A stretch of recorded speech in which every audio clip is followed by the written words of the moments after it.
Qu'est-ce que le closing? Qu'est-ce qu'un closer? Qu'est-ce que c'est que ce métier, ce terme? On en entend parler partout, de tous les côtés. Qui en a besoin? Qu'est-ce qu'un beau taux de closing? Exactement ce que nous allons voir dans cette vidéo.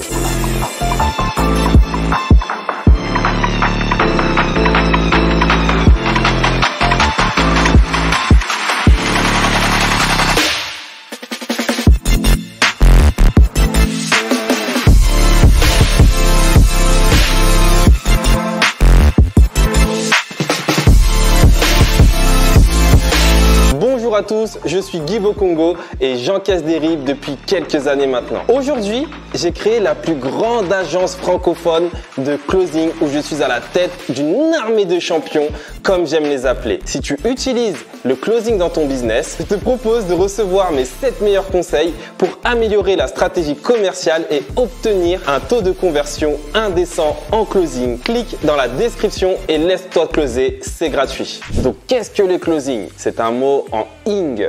Donc tu l'entends, c'est un mot anglophone. C'est la différence entre la vente à froid et une stratégie de closing à chaud. On va dire que c'est un commercial du 21e siècle après l'arrivée du numérique. On entend souvent parler de nouveaux closing, de nouveaux closers. Il y en a qui préfèrent du coup démystifier le mot en disant c'est un commercial d'une entreprise. Oui et non. Je suis pas tout à fait d'accord, mais je suis en partie également d'accord. Effectivement, ça nécessite des compétences commerciales, mais pas que. Ça ne fait que 50% du travail parce que ça nécessite tout autant de compétences psychologiques et un état d'esprit qui va avec. Qu'est-ce qu'un bon closer exactement? Le métier du closer aujourd'hui, c'est un nouveau commercial, c'est un commercial du web, on va dire ça comme ça. C'est également beaucoup de psychologie pour permettre et accompagner le prospect à prendre ses propres décisions par lui-même. C'est l'avant-dernière étape du processus de vente avant la prise de congé. Le closer a pour but justement de récupérer toutes les informations qui vont permettre d'en savoir plus sur le prospect afin de lui-même l'amener à prendre la décision pour lui permettre de changer sa vie. Donc dans le closing, on est attentif, on est à l'écoute, on est empathique, on est bienveillant et surtout si et seulement si on est sûr et certain de pouvoir proposer et accompagner notre prospect à obtenir de véritables résultats à travers notre offre, on la lui propose sans hésiter. Sinon, c'est de votre faute, donc c'est de ta faute car il y a non-assistance en personne en danger. En général, dans un closing, c'est des appels qui durent en moyenne 45 minutes. Donc une demi-heure quand c'est un closing, c'est un appel qui n'est pas très forcément qualifié ou pas, parce que des fois ça peut arriver. Mais en tout cas, c'est un candidat, donc c'est un prospect qui n'est pas encore client, qui a fait la demande de prendre rendez-vous pour en savoir plus sur ce que vous proposez ou sur ce que vous vendez. Et le closer, de l'autre côté, passe l'appel au rendez-vous à l'heure fixée pour répondre à toutes les questions, mais surtout permettre à son interlocuteur de poser les bonnes questions. Donc c'est un mélange de vente et de psychologie et d'influence positive avec le prospect car nous proposons les ventes si et seulement si on est sûr et certain de vraiment pouvoir apporter un véritable changement au prospect. Maintenant, qui est concerné par le closing? Les personnes ou les entreprises qui sont concernées par le closing aujourd'hui à l'ère du numérique, toute entreprise qui souhaite ou qui commercialise des offres à plusieurs milliers d'euros ou tout simplement à partir de 1000 euros a besoin d'un processus de closing. Le processus de closing intervient du coup à la fin d'un tunnel après avoir travaillé sur la partie acquisition, donc acquisition du prospect et afin de l'accompagner dans une étape de conversion. Dans le processus de vente, il intervient justement à l'avant-dernière étape avant la prise de congé. Et le closer intervient également du coup une fois que les rendez-vous ont été pris régulièrement, que ce soit par Calendly, soit par HubSpot ou par d'autres outils justement de prise de rendez-vous. Que doit faire un bon closer? Donc un bon closer justement aimer l'appel, prendre rendez-vous avec le prospect qui a demandé d'avoir plus d'informations ou tout simplement d'avoir un véritable accompagnement pour prendre sa décision. Et le bon closer doit faire en sorte d'accompagner la réflexion de son prospect pour qu'il le pousse lui-même à prendre la bonne décision pour lui permettre de changer réellement sa vie. Et le métier du closer aujourd'hui, c'est un métier du numérique, c'est un métier du web, c'est un métier qu'on peut appeler 3 ou 4.0. C'est des nouveaux métiers. Je pense qu'il existera toujours des commerciaux, mais il y aura de plus en plus de closers qui vont arriver du coup sur le marché de l'emploi. C'est un métier innovant qui permet justement de travailler à des heures que l'on souhaite, dans des lieux que l'on veut et à partir du moment où on a une bonne connexion, on a les solutions pour pouvoir échanger. Et c'est un métier avec lequel on est libre de gérer son temps, être disponible temporellement et libre également. D'où travaille le closer?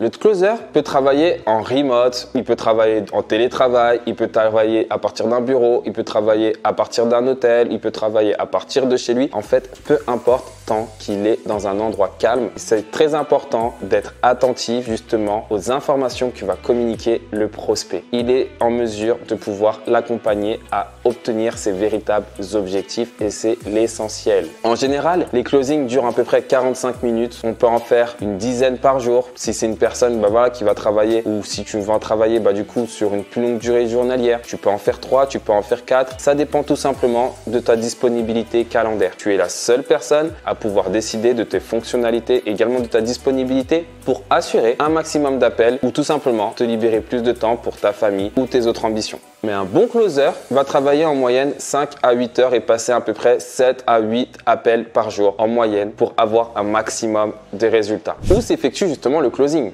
Le closing peut s'effectuer que ce soit par téléphone, que ce soit via des applications Zoom, Teams, Google Meet, peu importe, à partir du moment où on arrive à cerner les véritables besoins du prospect pour l'accompagner à trouver une véritable solution. Le closing s'effectue généralement grâce à des valeurs qui sont fortes. Le closer se doit d'avoir un état d'esprit au top, donc un véritable mindset prêt et disponible avec la bienveillance pour accompagner ses prospects à prendre de bonnes décisions. Il n'y a pas de vente forcée comme un commercial ou un vendeur de tapis, loin de là. On est là et seulement là pour accompagner ses prospects, comme je dis depuis le début, à prendre les bonnes décisions pour obtenir de véritables résultats. Et de toutes les manières, nous allons également en parler du coup dans les prochaines vidéos au sein de cette chaîne de FR76 Closing. Donc combien génère justement un closer en moyenne? Un closer gagne entre 5 à 10 000 euros par mois avec justement différentes offres. Mais ce qui est important, c'est qu'un closer se doit de proposer et d'accompagner qu'une seule entreprise pour obtenir un maximum de résultats et surtout accompagner au mieux la croissance de ses propres résultats et d'accompagner au mieux la croissance de son entreprise. Il va falloir que ce closer justement soit aligné, donc il va pouvoir être une entreprise et pour qu'il soit aligné avec les valeurs de celle-ci pour lui permettre du coup d'avoir de meilleurs résultats et travailler dans une bienveillance et dans une bonne synergie. En termes de ressources, il aura besoin justement d'avoir un téléphone, une bonne connexion internet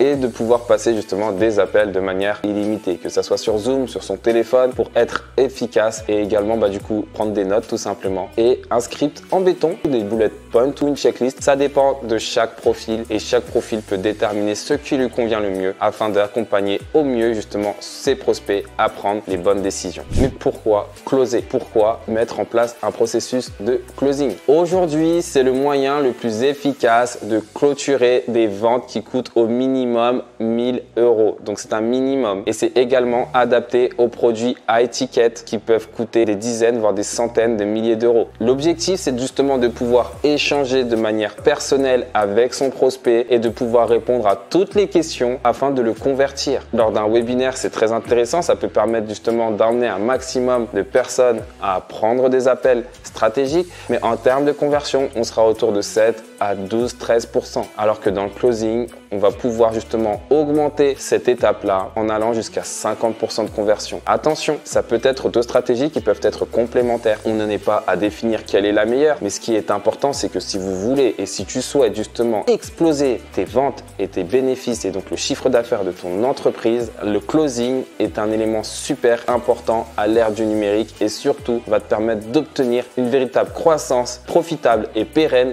dans ta structure. Pourquoi FR76 Closing? Demande à ton banquier. C'est l'IBAN qui permet et c'est surtout cette information qu'on va chercher régulièrement du coup chez tes prospects. Lorsque tu entends justement le FR76 Closing, tu sais que c'est à ce moment-là que tu as réussi justement ta mission car ton prospect va être satisfait de devenir un véritable client et que toi, en tant que closer, tu as su accompagner la réflexion et la décision, améliorer la prise de décision du coup de ton prospect en client. Et là, c'est gagné. Donc FR76, dans cette chaîne, nous allons partager un maximum justement de valeurs sur plusieurs techniques qui vont te permettre de passer du coup si tu as moins de 50% de taux de conversion dans les closings à plus de 50% avec de la bienveillance, avec du fun, avec de l'énergie et puis c'est parti. Si le contenu que je t'ai partagé à travers cette vidéo t'a plu, je t'invite à lever le pouce YouTube vers le haut, me poser tes questions en commentaire, je les lis personnellement et cliquer sur le bouton s'abonner. Et si tu me suis depuis un petit temps maintenant, ne fais pas le timide, réserve ton audit 100% offert et sans engagement avec moi ou mon équipe. Nous allons auditer toute la stratégie commerciale de ton business et tu recevras